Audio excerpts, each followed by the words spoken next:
When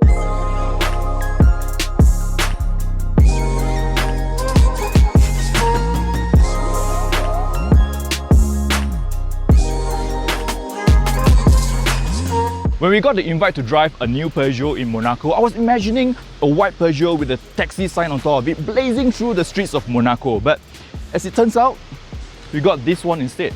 An elegant looking saloon in the beautiful hills of Monaco. Nope, no complaints at all because this thing looks stunning.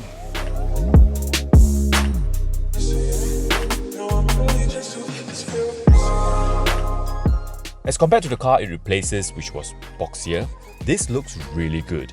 It is lower, wider but shorter in length, 80mm to be exact. And Peugeot calls it a fastback with a sloping roofline and a purpose. It is a radical saloon as how they described it, and with this car they hope to be the top high-end generalist. I'll come back to you on that. This new 508 looks well proportioned, and the more you look at it, you'll find clever design with nice creases here and there. For a start, I like the aggressive looking DRLs that look like a pair of fangs. And Peugeot is so proud of their work, they even have the nameplate on the hood, which is actually a tribute to the 1968 Peugeot 504. The car that you see here comes with 19-inch rims, and the tyres are specially made Michelin PSP4 tyres, only for Peugeot. Around the back, I like how they have this rear wing on the tailgate.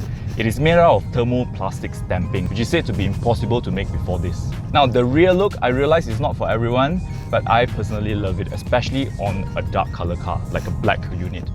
It looks very stealthy. Let us know if you like the rear look of this car by leaving a comment down below.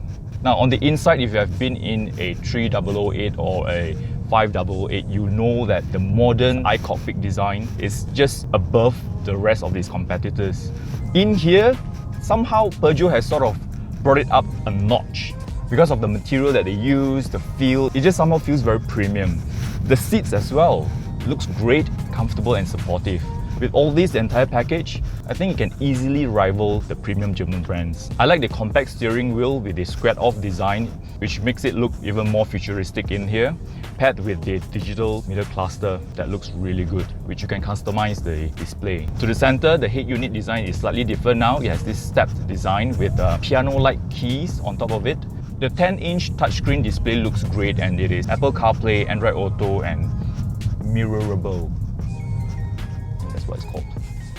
However, in here, the windscreen opening might be a tad too narrow and the A-pillars can be obstructive to view out at times. But this is one nice cabin to be in. Around the back down here, it has wireless charging, which is very useful. I like that. The gear shifter looks unconventional. It has some ergonomic design in mind. It takes some time to get used to it, but I love it after a while. Peugeot did a clever sloping roofline design on the inside to give enough headroom for your tall passengers, as demonstrated by this random passerby. I'm Bobby Yang, I'm 5'11". I have 4 fingers of headroom in a 4-door coupe. The hatchback-like tailgate design offers a wide boot opening. The boot space is now 14 litres larger than before at 487 litres. This particular unit is the PureTech 225 GT. So it is powered by a 1.6 litre 4-cylinder turbocharged petrol engine paired to an 8-speed automatic gearbox. So it gives out 225 horsepower and 300 Nm of torque. 0 to 100 in 7.3 seconds, and it has got a top speed of 250 km/h. This new car is lighter by 70 kg thanks to the EMP2 platform, which is what this is built on.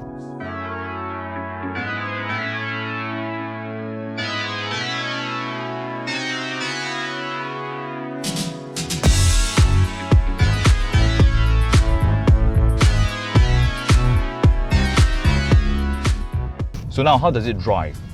The iCockpit design is very driver dedicated and it stresses a lot on ergonomic design. So for example, the steering wheel position is a lot lower than usual, and instead of looking through the steering wheel into the instrument cluster, you look over it so that you can keep your eyes on the road most of the time. And with that, your arms are positioned lower as well. It gives you that very natural position. It can feel a bit odd for a start, but after a while, you get used to it because your arms won't feel tired after a long drive. Together with these comfortable and supportive seats as well, it's a very nice place to be in. The compact steering wheel design gives you a very precise steering input, and together with the improved steering ratio as well, and on these twisty, winding roads, it feels very responsive and it points quickly to where you want it to be. Steering feel is on the lighter side as to how the entire car feels. It is very light and relaxing to drive. Power delivery is sufficient, and if you were to push it on roads such as this, it feels very composed. Very minimal body roll. Even on leaving on comfort mode, it is fast to respond.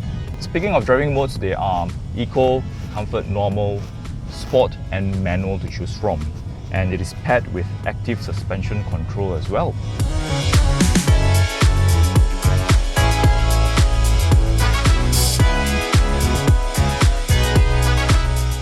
The D segment market has somewhat declined in recent years, and for Peugeot to skip that D segment body shape and body style into making a radical fastback saloon such as this, it is a bloody clever move. Peugeot's aim is to become the top high-end generalist, and they have Volkswagen to beat in terms of quality. In fact, they even benchmarked this car against the Passat and even the Arteon. With such great design both inside and out, and with premium finishings and materials, which by the way are mostly from German suppliers.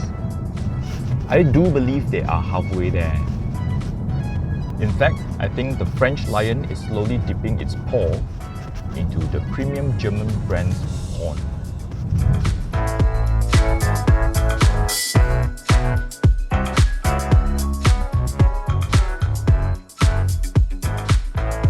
Okay, we are running at like 12 midnight in Monte Carlo, in the famous Monaco track tunnel. It's a nice triumph. It is. Ready. Yeah, is it? Oh, It's that's Lusso.